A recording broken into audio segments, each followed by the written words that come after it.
Welcome to Pods with Posh and Paul, a podcast designed to inspire and challenge listeners through story, experience and insight. To face adversity, learn from suffering and discover how to embrace life with a heart filled with love and gratitude. We are so thrilled to have you journey with us and can't wait to share your stories. Join Sue O'Callaghan and Joanne Webb as we disrupt the theory that everyone has perfect lives. Hello. Hello. Hello. You're saying hello to me or to the screen? Well, to everybody, really. Just hi. Hi. Okay, so here we are on the 18th of December 2019. And we are going to have a little chat about basically the year and what we've found, how we're going to have a bit of a reflection and what we've learned. Yeah? Hey, the year's gone so quickly, hasn't it? Oh my it's God. the 18th today, did you say? So it's only 7 days till Christmas. 7 days of Christmas, nearly the end of the year. 7 days till the end of the year. So what a year. It's amazing, isn't it? Because you and I met this year. We met this year. We've achieved loads. We have. We've learnt loads. We've made hundreds of Tons. mistakes. Lessons, whatever they are. Do you know my biggest learning curve this year is that failures is what makes you. Absolutely. Absolutely. And without the failures, you don't understand the success. Do you know what I mean? Like if you were just to achieve things all the time and to go really smooth, really easy, nothing's easy with wouldn't- us two, is it? I mean, the combination of you and I together, nothing's been easy. No, It's been a lot of learning. We Because could- you've we got couldn't different even- gifts to me, haven't you? You've got very different gifts to me. I don't know what mine are yet, but we kind of complement each other, and we actually work quite well together, don't we? We do work well together, but it still makes me laugh the time when we went to Sydney, which is when we obviously our friendship kind of bonded, and how absolutely rubbish we both were. Like I can travel on my own, and I do travel on my own. However, when we were in Sydney, I turned into a child. We both did, and we both spent the whole time giggling like children as well, didn't we? Yeah. But it was fun. We really enjoyed it, and we've had lots of fun. So even though life has been up and down, full of failures and disappointments and steep learning, it's actually been really good fun, hasn't it? There's been huge successes as well, and great achievements, and I should say, and massive lessons. So, what do you think is one of your biggest lessons from the year? Biggest lesson, I think, has been... Well, it's interesting because you interviewed me last week for the podcast, didn't you, about Yep. my story, my book. And that's 13... No, it's not 13 years ago. It's 16 years ago. Yep. And I think the biggest lesson for me is that at the beginning of this year, I always ask for a word, what the year's going to be about. And this year I got combine harvesters, as you know. So combine harvesters, for those people that are not in England, combine harvesters reap the harvest of corn or hay, don't they? Yeah. They chop it all up and they make it into bales of hay. So it's about reaping your harvest. So at the beginning of the year, I asked just what was out there, or my intuition, whatever you want to call it, and I got combine harvesters. And this year for me has all been about harvests, about meeting interesting people, setting up the podcast with you. You know, great breakthrough for the children. But compare that to 16 years ago, I never thought life would be as good as it is now. I couldn't imagine it. I couldn't imagine my life could turn around from such a dark place. You know, I'd lost my children, lost my husband, lost my home, lost all the money, lost all my friends, lost my reputation, carried lots of shame and guilt. And I thought I could never crawl back out of it. And so the biggest lesson is that life can turn around, and it can not just turn around, but it can turn around so that it's not about stuff, is it? It's about actually what's inside. So I'm in a place now, I just feel this incredible sense of peace and joy and expectancy and excitement. But that's not based on anything that I've got. It's not based on financial breakthrough. No. It's based on life is good and there's an excitement about what lies ahead. Absolutely. And the transformation then from terrible fear, I'm terrified of what lies ahead, and I can't face the future. I can't face not being able to financially break through and feed the children, and couldn't work, couldn't find a job, I couldn't support myself in terms of housing. How can you break through when you're in a really dark place? Actually, just persevere, and actually the strongest message is do the work on yourself. Don't look to anybody else, because you can find everything within. Yeah. And I think that's been my biggest learning curve, to go from the darkest place to the best place I've ever been. That doesn't mean everything's easy or straightforward, No, because it's I full know of that. ups and downs, but Yep. it's all about if you do your own work and if you go within, all the resources you need in terms of love and acceptance and peace and beauty and joy, it's all within you. Absolutely. And the more you look for it elsewhere, the less happy that we actually are. Once we actually find it within, and once we are grateful every day for the small things, then the happiness overflows, kind of thing, doesn't it? And the joy is there, because you're looking within. Yeah. And again, it's that whole validation. If we're looking for things outside, we're going to be disappointed all the time. If we think somebody's going to come and save us, if we think somebody's going to come and love us, if we think somebody's going to come and empower us, it doesn't kind of work like that. I mean, I love people, but it just doesn't work like that. You have to do it, or actually you have to do all of that inner work yourself. So you're in a place where you love yourself, you empower yourself, you accept yourself, flaws and all. And know that we are big imperfect messes, but that's what makes us beautiful and unique. And then that's where I think the joy lies. And that's so empowering, isn't it? Because I think, I certainly, for one, I can speak for myself. I put all my need out there into the world, onto other people, and I put expectations on them. Of course, then you're just setting people up to fail, aren't you? In a relationship, in friendships, in family. Wherever you're putting expectation, you're setting others up to fail, and then you're creating conflict by those expectations. But actually, if you put all the expectations on yourself, and you fail yourself, all you've got to do is say, well, am I going to fall into victimhood because I've now failed, or I've had disasters, or things have gone wrong? Or am I going to say, well, I'm going to carry on pushing through? And actually, I was one to, I wasn't one to ever give up, because I'm quite tenacious as a person, but I always thought if you fail in something, you had to then go and try something else, give up on it. Whereas actually now I realise that you just keep pushing through that failure in one area until you get success. Yeah, totally. And as Tony Robbins says, he always says that, I love the quote, once you replace expectation with appreciation, your life will change. So if we learn to appreciate people rather than expect things from them, because I've lived life as well like that as well, expecting my ex-husband to provide in a certain way or to love me in a certain way. Well, that's probably why that marriage didn't work. And I'm sure there was expectations the other way around as well, and therefore lots of disappointments. But if you can actually go around appreciating for people and things for who and what they are, rather than expect, it's more enriching. It's powerful. It's really powerful, and it's interesting, isn't it? Because that comes back to the word you mentioned earlier, which is gratitude. And you and I both work with clients and give them gratitude diaries, don't we? Get them to think of 10 or 12 things each day to be grateful for. And we've spoken about this on many podcasts, but gratitude does turn your life around, doesn't it? And you can speak that you're grateful for things and not necessarily feel it at the beginning. You might not feel very grateful, but you can look for those things which, it might just be oxygen that you're breathing today. You might not feel as though you're very grateful for anything, because life is hard, but the more you go into gratitude, the more it actually develops a change within you, doesn't it? Absolutely, it's been scientifically proven. So, and I love it when things like that are scientifically proven, because even though I'm hugely spiritual and I live on intuition and energy, I still love it when there is that scientific proof. It still makes me enjoy it, because I'm a bit of a science nerd. I've always loved science ever since I was at school. So when there's that little bit of and you can really grasp it, because there is some people who are not spiritual and don't believe, and you have to actually give them facts and figures. So if you can say to them, look, this has been proven, what is it, neuroplasticity, your brain can change. If you do practice gratitude, it's been proven that your level of happiness is a little bit higher. People like that, it's easier to work with clients like that as well, isn't it? I love it. Definitely.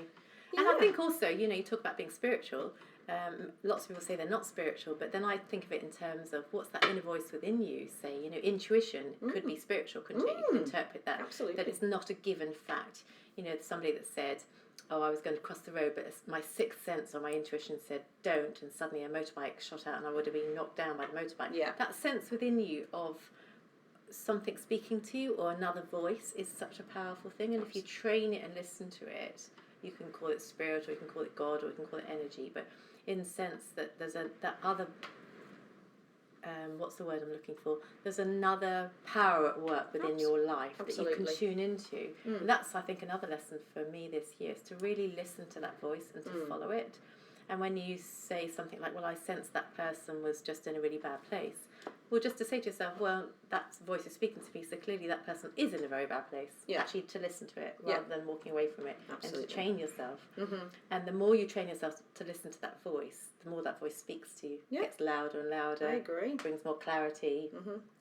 to hear that voice, though, we often need to be in a place where we can have some quiet as well. Key. Because lots of people are out there filling their life with so much stuff. And like, gosh, we've both got 4 children each, so we do know what it's like to have a busy house, and we both work, and we both like to exercise, and we've both got friends as well. So there is a heck of a lot to fit in life. And with that brings such joy and greatness and enrichment. And I love all of that. But however, we do need quiet times. Like, we need that time of meditation, or however it is you want to do it, mindfulness. Sometimes I do lie down and meditate, or sit up and meditate, whatever, for 10, 20 minutes. Sometimes I do it when I'm about to fall asleep. But sometimes I'm literally just going for a walk on the beach, but I make myself not think about outside things. I mean, things pop in, but you make it go away, don't you? So I listen to the sound of the ocean, I listen to the birds, and I listen to my own breathing to try and ground me. I try to stay totally present in that 20-minute stroll on the beach, for instance, and that's a walk in meditation, isn't it? And in those times of peace and quiet, that's often when we're training that voice, we're training that intuition, aren't we? Because we're able to be in tune with our own selves. And I think you can build that into a really busy life. I mean, I think of people commuting on a train for an hour at a time, or driving. It just means turn off the radio, turn off the podcast, whatever it is, and actually be in the car or on the train, whatever it is, doing your commute, but in the quiet. Don't fill that time with noise as well, because it's very easy, isn't it, if we're doing things, to fill it with background noise. Totally. There's so much now on social media we can listen to or watch, that those times where you're tempted to go to Facebook or check in with friends on Instagram or whatever it is, actually stop and be in the moment and just listen. Yeah. Don't have thoughts in your head, empty your head. That takes practice, though. Emptying your head takes practice, doesn't Absolutely. it? Because our heads are just, my head is always full. Absolutely, and it does take tremendous practice. But once, with anything, practice makes perfect, so they say. So you just have to keep trying it. But definitely, because we are in this actually socially active world, and we're always being stimulated, if we can just take that away for 10 minutes, even just 10 minutes a day, 5 minutes in the morning, 5 minutes in the afternoon, it doesn't even have to be a full 10 minutes, but just that quiet time really helps. I'm going to really laugh now, because I'm sitting quite close to you and I can smell smoke. I think you need to tell your story, because you smell like I did the other day. It's summer here and you're smelling of bonfire smoke. Can you tell Okay, the just story? to change the subject. I've just had a whiff of it. And I have showered as well, which makes it even worse. There's just water. Does it Anyway, just linger? I got home from doing boot camp this morning, and my 11-year-old decided to try and light a fire. It's December in New Zealand, We're in talking about Auckland. house fire, aren't we? Not Like fire. a random fire outside. He's not some kind of weird A log arsonist. burner fire. But yeah, we've got a log burner fire, so we tried to light a fire. We haven't even got all of the correct products, in the house. We haven't got the fire lighters and all that. So, and I was like, and there was an adult in the house. However, they were in bed. I was like, you cannot light a fire when there's no adult around, for starters. And what the heck? It's bloody summer, and the house was thick in black smoke. It's stinking. Every door's open, every window's open. Strong. Now Sue can smell me. No, it's not in your hair. It's a very strong smell, though, isn't it? The sort of Also, I can smell log the smoke. burners. Yeah. Oh, anyway, and so the lesson maybe for that is, don't leave an 11-year-old in the house with a box of matches. Well, we're all rushing around, aren't we? You were out exercising this morning. I was out. And actually it was cold. You said it's summer, but in Auckland we have these kind of 4 seasons in a day, and we've had a storm come through. And it was really cold. I'm wearing winter clothes today. You're wearing... You could have just put a jumper on, to be fair, though, or got a blanket. I mean, where the kid's head was. Well, you've got very capable children, haven't you? Because Blue is only... 11, 12. And he's great, and he's a really great outdoorsy person, so I actually totally trust him building a fire. And he's very good at lighting fires. Yeah, he's totally. your fireman in the house. He is. Anyway, sorry about the change of subject, but I do smell smoke, so you'll be glad you can't smell me. So what have I learnt this year? Actually, I've learnt loads, and you know what? You and I are both, we're constant learners, aren't we? Constant learners. So one of the biggest things I've learnt this year is, I think over the past few years, I've been through a real period of grieving and healing, and not necessarily from things that have just happened recently, but maybe things that have happened from a long time ago up to quite recently. And we, in the past, I've had many years of counselling, I've had some coaching, and I've really dealt with some big issues, because I don't want anything to hold me back, but I suppose little things have happened this year that have created big changes. So, and I've realised that the grieving and healing process is very layered, like an onion, isn't it? It's continuous. continuous. And even though you may well have pretty much grieved and healed over one incident, occasionally it can come back. And it doesn't necessarily come back with the same force, but then sometimes it comes back with a bigger force, doesn't it? Because it's packaged slightly different, or something has happened in your life which is similar but very different. It's just all that incident is doing is bringing up very similar feelings to what happened then. So it might be different people involved, different scenario, but it's almost transporting you back in time to how you felt at a certain time.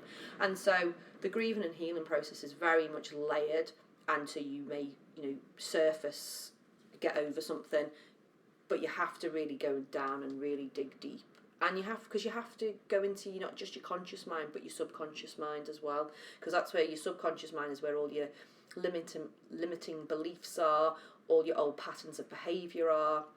And you know what I'm like, I'm always trying to strive to be the best version of me.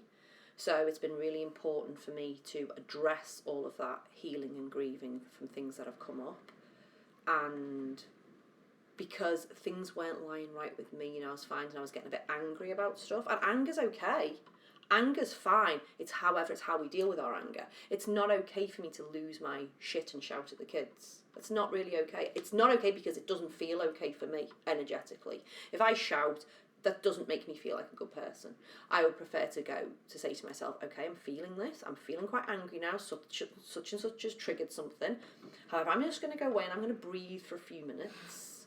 And then I'm going to come back and I'm going to speak about this in a much more conscious, mindful way, rather than lose my crap. And don't get me wrong, we're all mothers or fathers or whatever, and we're all human. And we can easily lose our rag from time to time. And, it's okay from time to time, but it's not who I want to be. And I wasn't dealing with anger very well. It's interesting because I was thinking about a client I had yesterday, and we were looking at awareness. I think the first important thing is actually being aware that we've been triggered. Where does that trigger come from? And actually to sit in the awareness of where was the first time I ever felt this feeling in childhood? Yeah.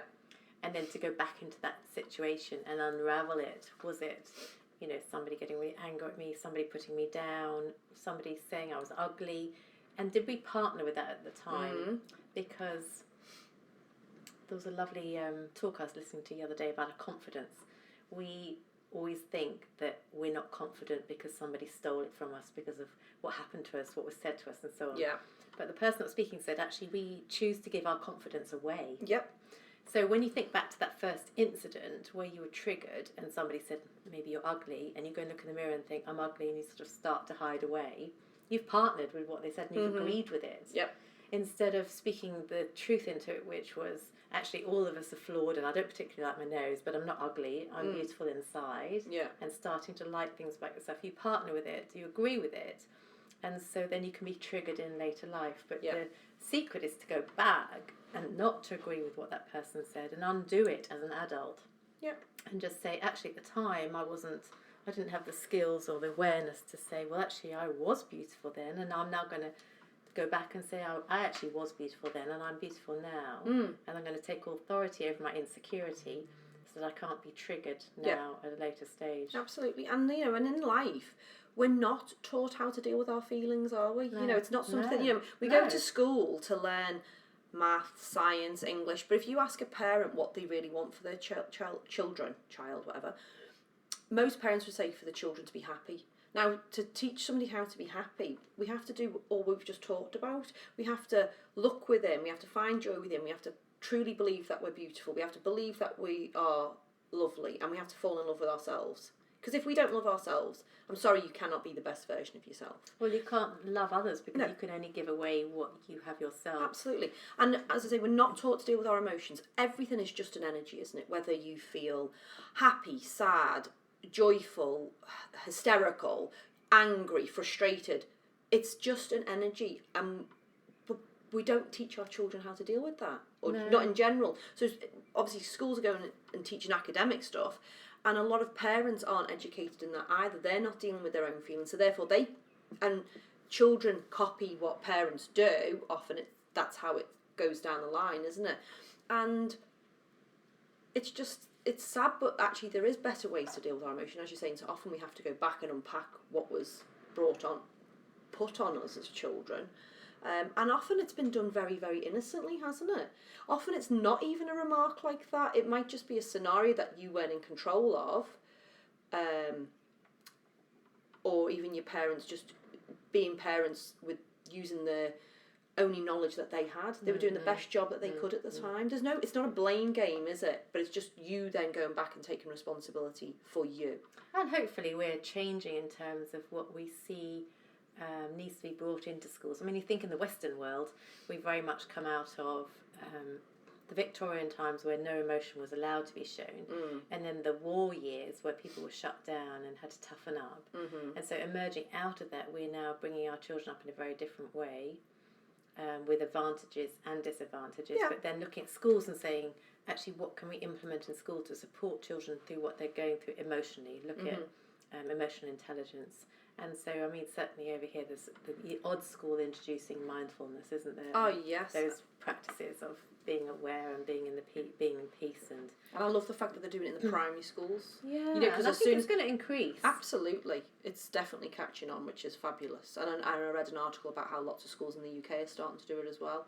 And often we mirror the same education system, don't we? And they need to, because obviously there's different stresses today, aren't there? You know, we have different stresses to what our teenagers have, and even, you know, toddlers now, what they're going to come into, the stresses will be different to what the teens are facing. Absolutely. And if we can teach our children young about mindfulness, well then hopefully they'll have that inner calm, won't they? And that inner, that place to go to when things are tough. Just gives them that extra mechanism, doesn't it? And I love what you talk about in terms of layers, because I think everything in life is layers, isn't it? Totally. Learning to be aware is layers of awareness, isn't it? Learning to look at our triggers, looking at acceptance, looking at grief. It's all layers and looking at trauma as well. It's a big one for us, isn't it? Layers of trauma. You can go into trauma and it feels really painful at the time, and then you come out and you think, oh, I've been slightly healed of it because I'm not being triggered the same way. But then you can be triggered again. And it's just literally when you're ready for the next layer of healing, it will come. Absolutely. It's hard. It is hard, but actually it's so worthwhile as well. And when you do have that breakthrough, you know you're in that layer. And because we've been doing this a while, it is still hard, but it's slightly easier for us. We know we're there. And when I say it's easier because we accept it pretty early on now. We don't fight it, do we? So I think, okay, here I am. I accept this straight away. I'm not going to go, why me? Why is this happening? Instead, I'll say, what is happening here? Instead of why. Yeah, absolutely. That's a really good one. Don't ever ask why. Yeah, don't ever ask why. Like, why is this happening? It's like, that's okay, the victim mentality. Yeah, so it's acceptance straight away. So I don't have to, with anything in life, I no longer have to grapple. I just accept straight away. So but then it's taking practice. But then what? That's what takes time, though, isn't it? Yeah. What has been triggered? Where does it come from? I like that, coming out of the why. That's really important. So coming back to the fact we started a podcast in June. We started recording in June, yeah. June. We have met some extraordinary people, haven't we? Amazing. All sorts of backgrounds, all different stories. Our messages, putting story out there to show that no one's got perfect lives, and also to empower people with tools to overcome all sorts of different situations. But equally, you and I, because obviously we're kind of talk about our year, like, you know, we've told our story. We met in February at a free conference. We signed up to go on the course. We went over to Sydney together on a public speaking course, and again, we spoke about this. We got so much more out of it than public speaking, didn't we? It was much more of an enlightenment thing.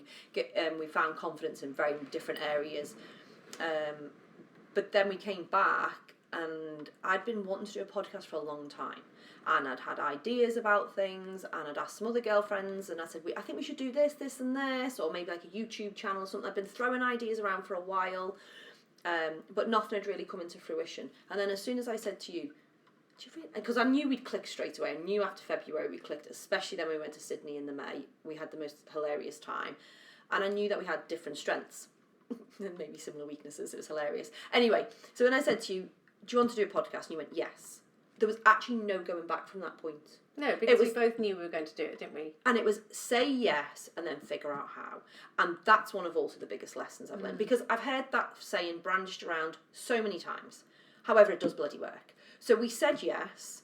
We got our little tiny speaker called Blue. Which I had already bought about 6 months earlier because I thought I was going to do something. So we've got a little speaker, we've got a laptop, and we've got nothing else fancy. There's nothing, and we're recording on our phone at the minute. We don't have any other equipment. Will we need it? Yeah, we probably will in the future. But we're not doing it, we're just winging it. And we went on free YouTube channels, didn't we? We were looking at free things on how to do a podcast. We actually just went off and recorded a load. And then I was like, oh my God, how are we going to edit it? We got GarageBand and we figured out that. That was a learning curve, which was pretty steep, let me tell you. But we just did it. And I think that to me, yes, there's the saying, say yes and figure out how. And we definitely did that. But it was also when you really, really believe in something and when you really, really want something, just go for it. Because that belief is there for a reason. And I'm laughing because so many people said to me, podcast? So do you know what you're doing? And I said, no. I haven't got a bloody clue. No, but I'll learn it. Yeah, and we have. And neither of us were afraid of looking like idiots. And we're still not afraid of looking like idiots. But also it was a very conscious thing when we said at the beginning, we went, look, we can't have an ego when we do this. And we don't like to have egos in life anyway, because your ego is the bit that gets in the way of things. We were like, we're going to look crap on screen from time to time. We're going to say dumbass things. But you know what? Let's just get out there and do it. But we've had the most amazing response, and not just from listeners, but guests, and even though I do have self-love, it's still nice to have compliments, isn't it? And when somebody came in one day and was like, oh my goodness, you two are really great, you two journalists, and we were like, no, but thanks for that, we'll take that, won't we? Because we'd asked interesting questions, and the flow was nice, but it's because, I think it's just because we've got that passion there. So, and also, we're not highly polished, we are pretty raw and real. Are we?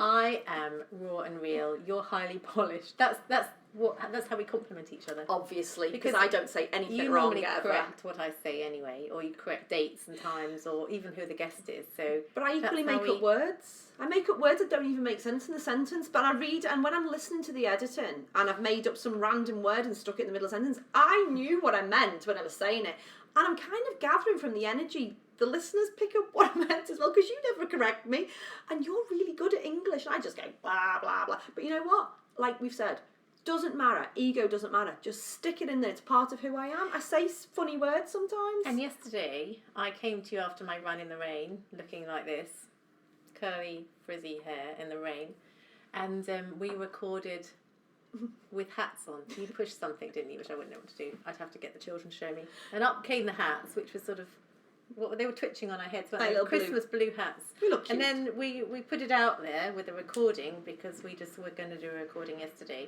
And then when I was running home, I phoned Joe and said, do you realise that Jingle Bells is playing over our voices so nobody can actually hear what we're saying?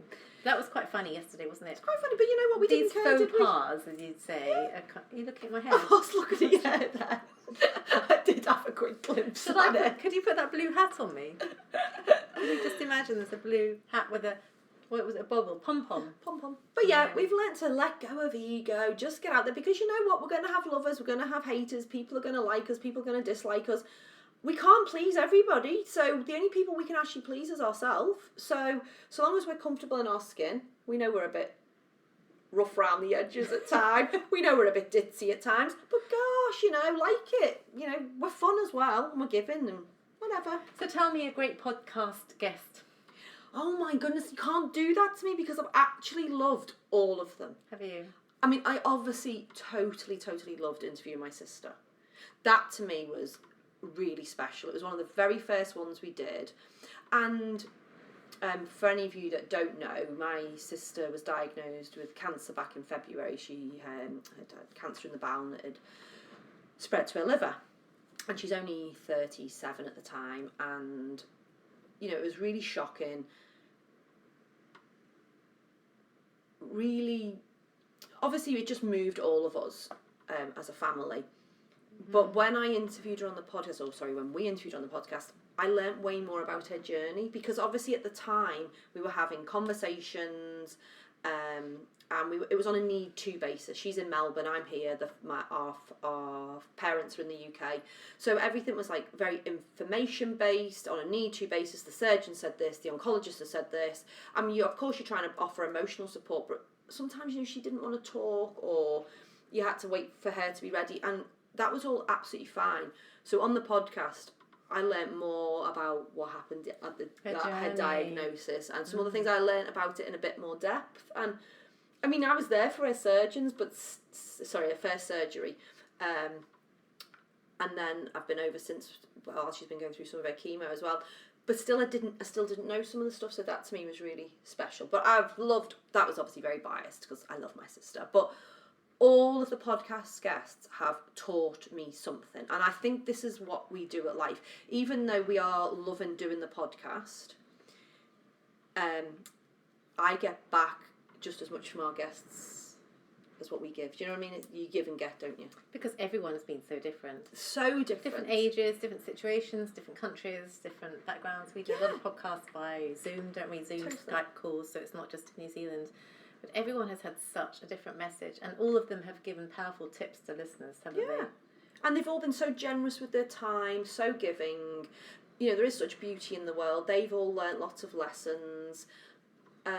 And we're all just on a different journey, but it's nice to hear about other people's. And interesting that most of the stories relate to some tragic event or diagnosis or some difficult situation, conflict, adversity, and yet all of them have chosen not to be victims to their circumstances. Totally. All of them have looked to move forward and to learn their lessons in such a powerful way, to be an inspiration to others. Totally. Happy to share their stories.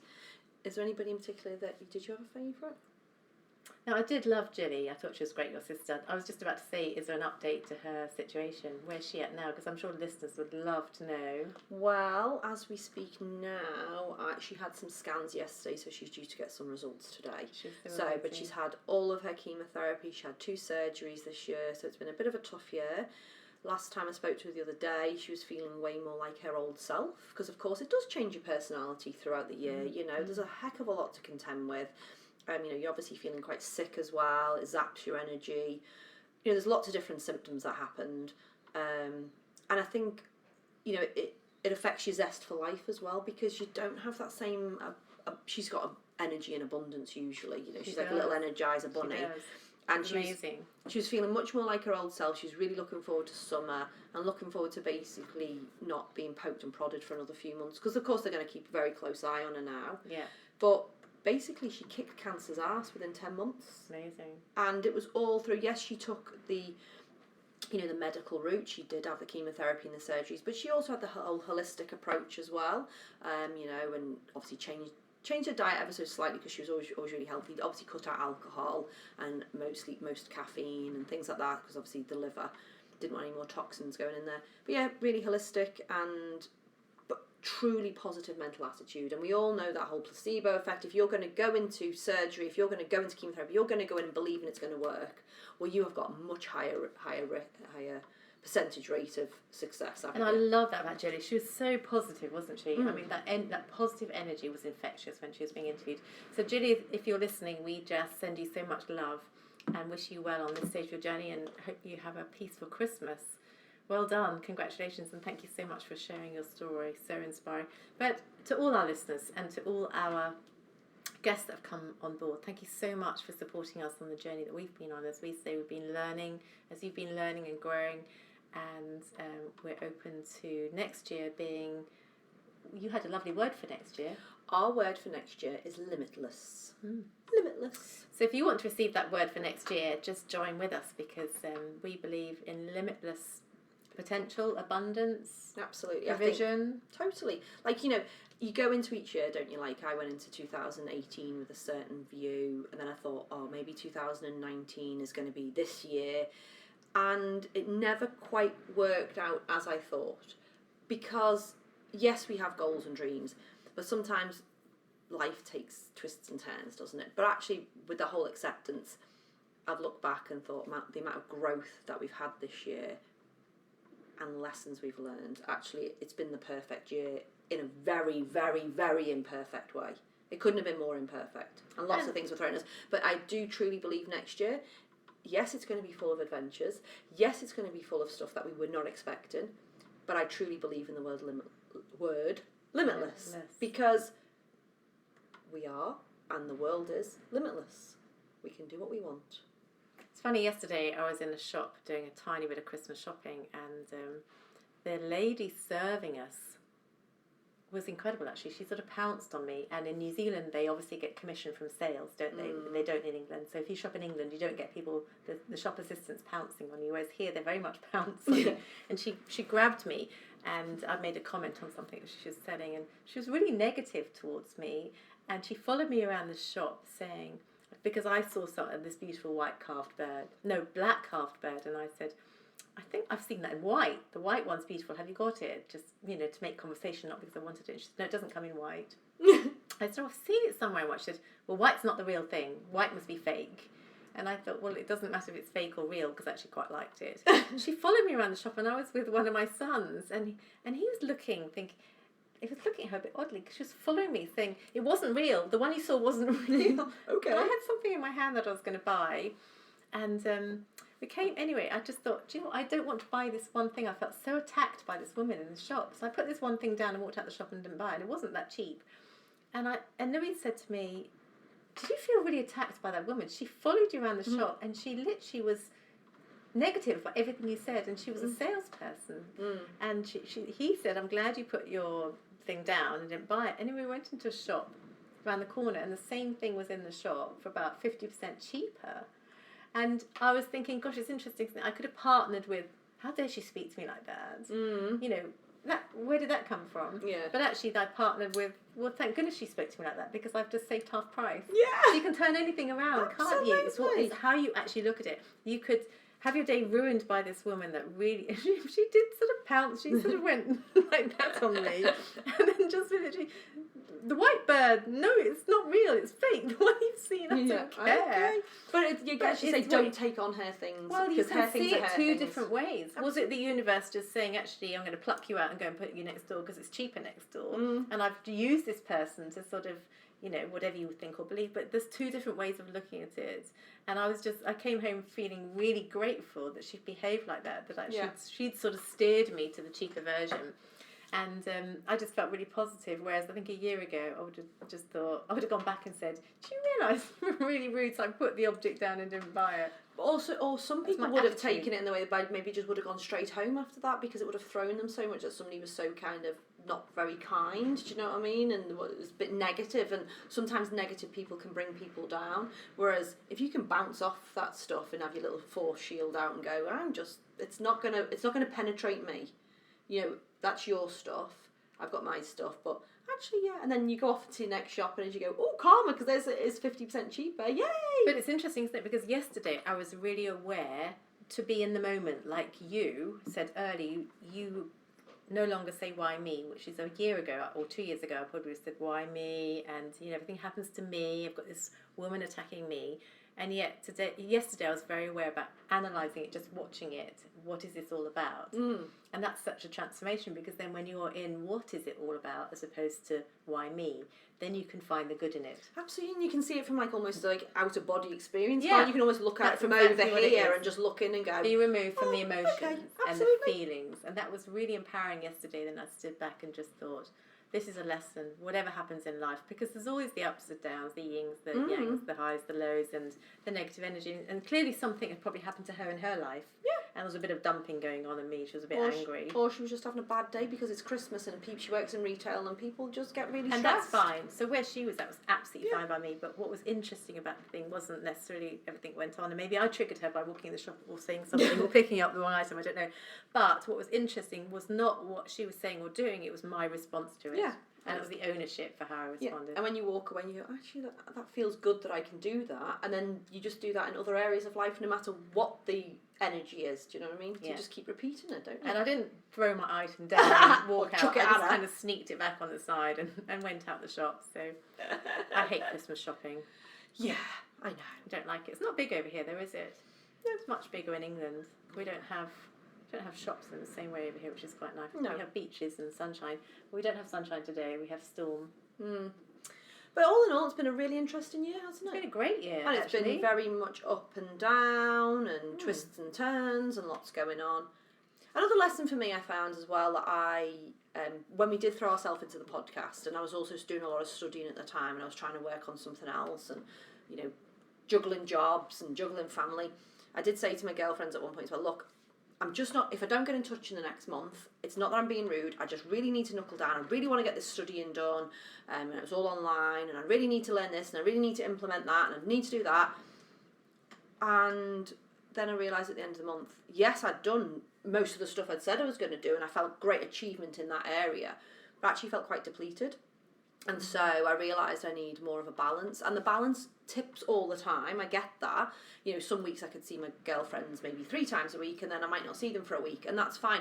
But I've learned that I can't cut people off for like a month, for instance, again.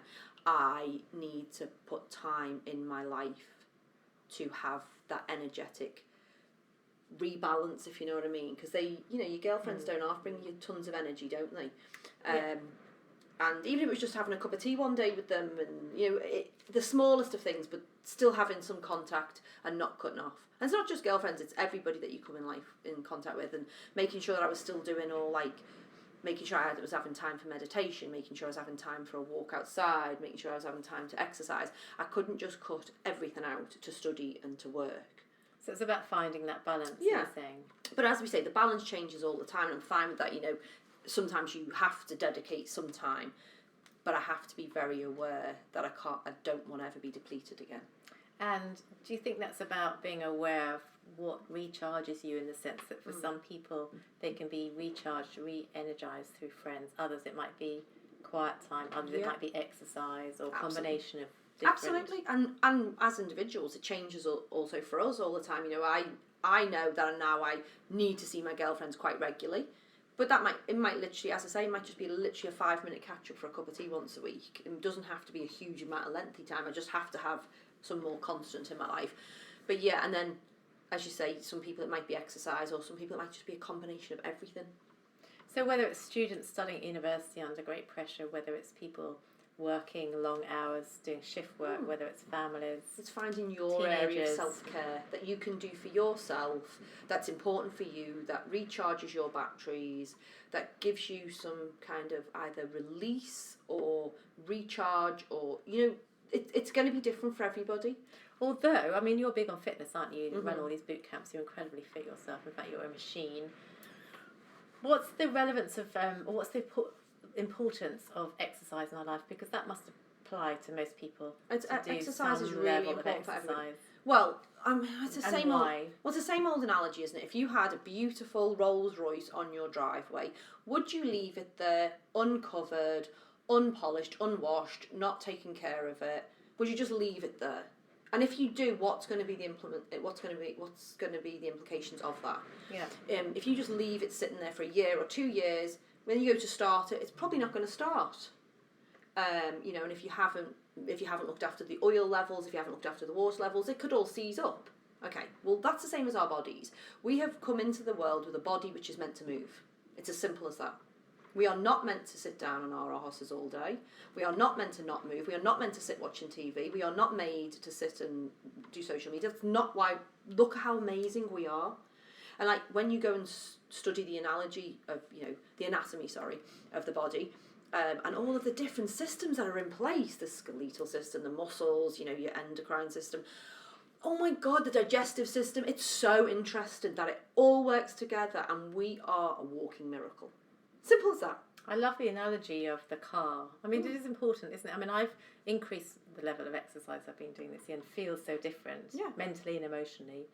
You know, all the sluggishness and all the sort of emotions and the strong feelings, they've kind of gone by the wayside, because my attention now is on exercise rather than...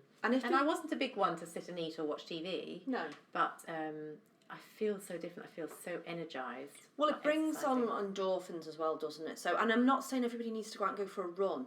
If you want to dance around the house to really loud music for 20 minutes, go do that. Because, oh my goodness, the things it releases, you know, and to get that serotonin flowing, they say you need to exercise for about 30 minutes to 40 minutes before the serotonin starts flowing, but to me, as soon as I go out the door and I know I'm about to exercise, I feel happier. So, and what do we need serotonin for? Well, it's just that, it's your happy hormone, isn't it? It's like your oxytocin and things like that. Is it not sleep as well?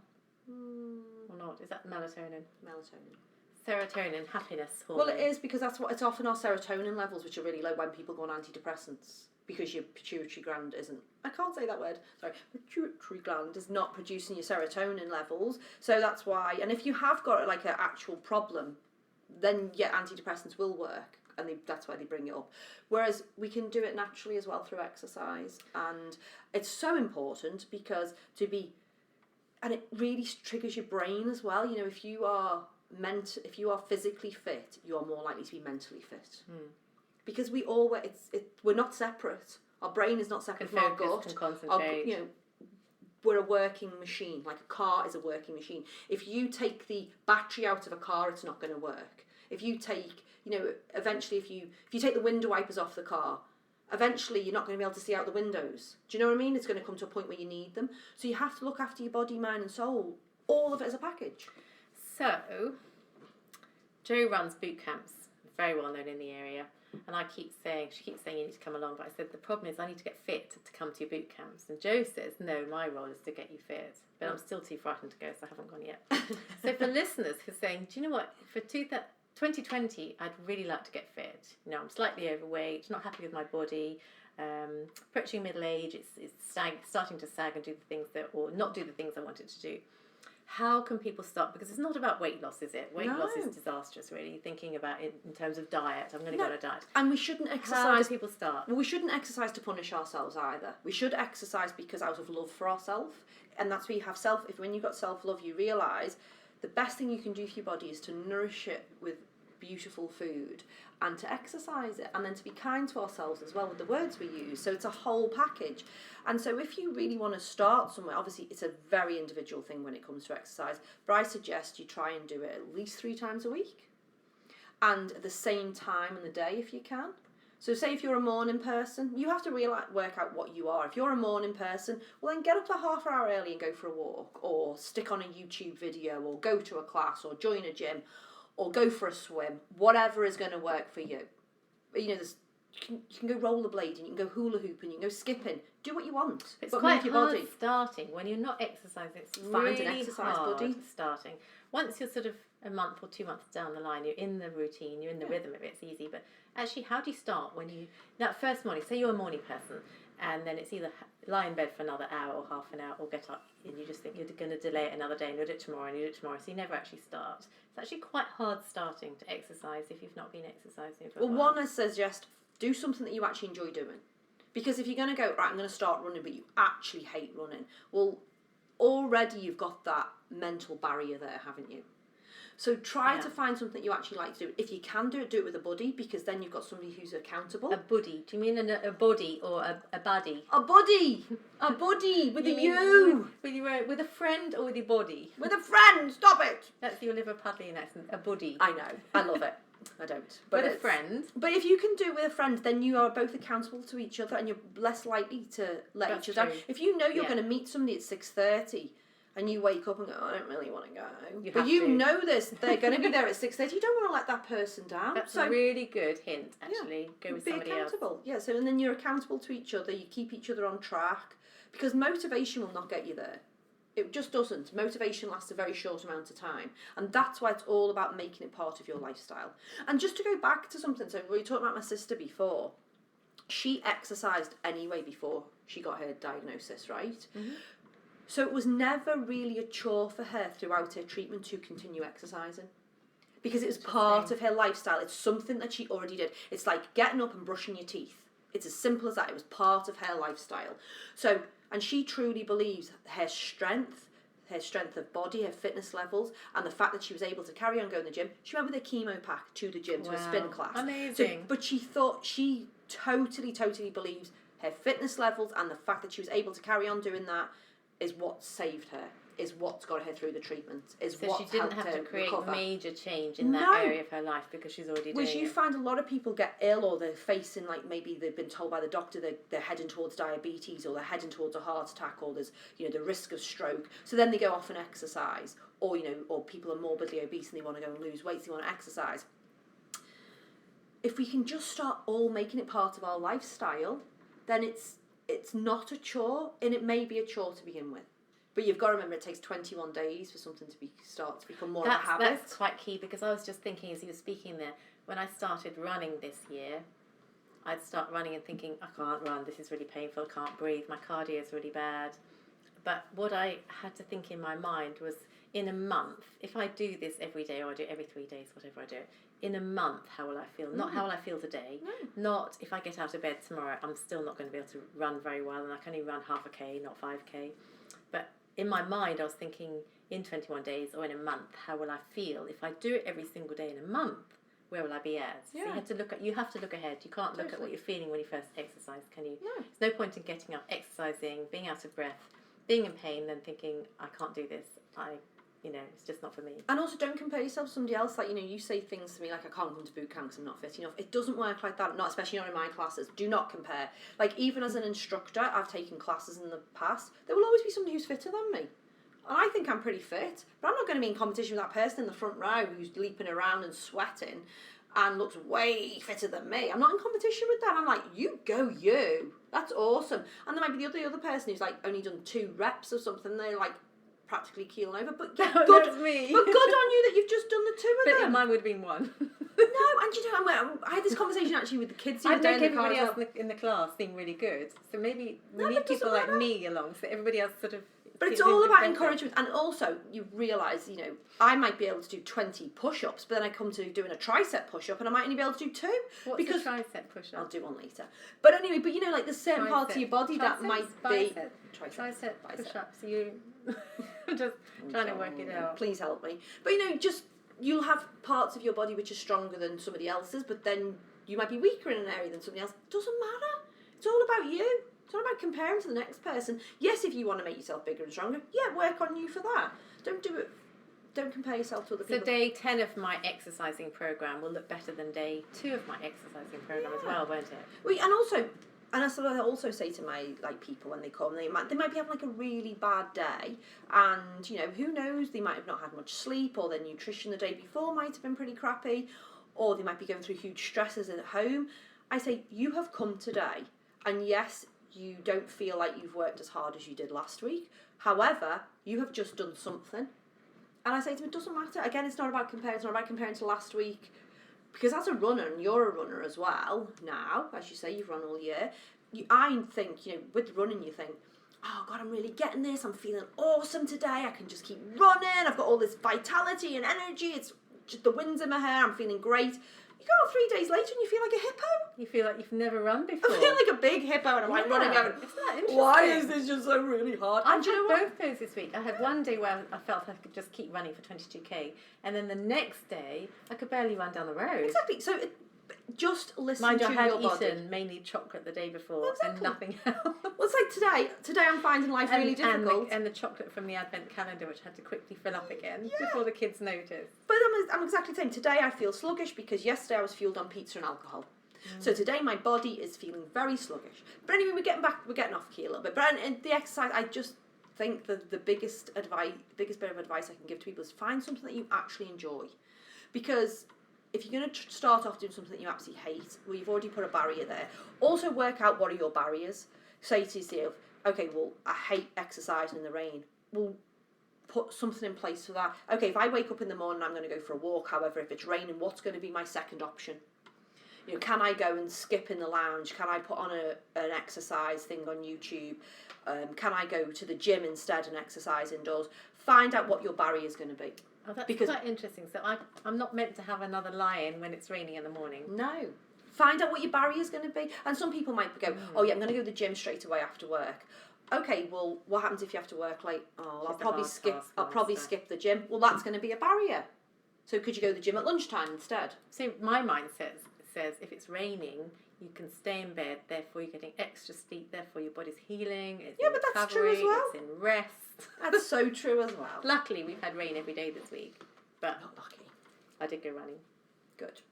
Anyway, so that was just a little bit off. How about New Year's resolutions? Are we into New Year's resolutions or not? Because we're coming to the end of the year. Should we close the podcast with New Year's resolutions, or are they a bad idea? Well, I don't think anything's a bad idea. There's nothing good or bad about anything. However, there's always this pressure about New Year, isn't there? To make some New Year's resolutions, going to make changes. And actually, sometimes that's great because people sometimes want to close the door on the year before, don't they? Mm-hmm. So it's a mindset thing. However, again, think of what your barriers are going to be. If you're going to make a New Year's resolution, is it really something you want? Because, we hear them time again, this year I'm going to start exercising, this year I'm going to lose 10 pounds, this year I'm going to... What is that going to give you? And do you really want it? Do you think you deserve it? That's a big one. Because often people think, I want to lose weight, or I want to get a new job. But actually, if your mindset's telling you don't deserve it, that ain't never going to happen. And losing weight is a big one, because invariably we could get to this time of year, and even if we're not feeling a bit sluggish or overweight, we get to Christmas and then we eat, don't we? Christmas and New Year is all about eating. So when you get to the end of the year, then suddenly it's, I'm going to lose weight. Yeah. But I do think, do you agree? I think if you want to make a New Year's resolution, go for it. However, I make resolutions all the time. I make mine weekly. I set intentions daily. You and I are forever sitting down and making another strategic plan going, okay, well, that hasn't gone quite as we thought it was going to, but what have we learned? What are we going to do? How are we going to go forward? That's almost looking at your resolutions all the time, isn't it? And moving them and changing the goalposts, but going with the flow of life. So if you do want to make one, make one. But if you're going to make one and then fail at it 2 weeks later and then you're going to feel wretched, what's the point? I just think don't bother. Don't bother. Get your mindset sorted first. Do I really want it? Why do I want it? Do I deserve it? Ask yourself them questions whenever anything comes up. And another nice thing to do at the end of the year is to look at the successes of the year, isn't it? And to actually list them and write them down, because you can often think the end of the year, was that a good year, bad year, or I want to kind of start again, have a better year. But actually, if you write down the really good things that happened, again, being in gratitude, then you review that year with different lenses. And the favourite parts of the year. So it might not even be good or bad, but just write your favourite moment from the year. Or some amazing people that came into your life, lovely girlfriends or lovely people that you met. Yeah, not shop assistants. Well, not shop assistants. She was lovely. Don't get me wrong, she was lovely, but I just think she was. No, I know, I'm only joking. But it's always it's a lovely time for reflection, and I'll sit around the table with my kids and say things like on New Year's Eve or whatever. What was your favourite thing about the year? And it's just a nice conversation point, isn't it? And it's also nice to think of the positives. This is what we do about gratitude. That's why when we go to bed every night and I write down my 3 things that I'm grateful for, started doing it again, it's just a really nice way to close that day. What are 3 things you're really grateful for? At the end of the year, what are you grateful for from this year? And even if you've had a shitty year, there will be things there to be grateful for. There will be lessons, and take them with you into the next year. So shall we leave the podcast on that note? Yeah. 3 things that you're grateful for 2019 before we go into 2020. I like that. Yeah. Put that out for our listeners. It's beautiful. 3 things. Yeah. And we wish you all a beautiful time at Christmas, or if you do or don't celebrate, or just a beautiful time over the holiday period.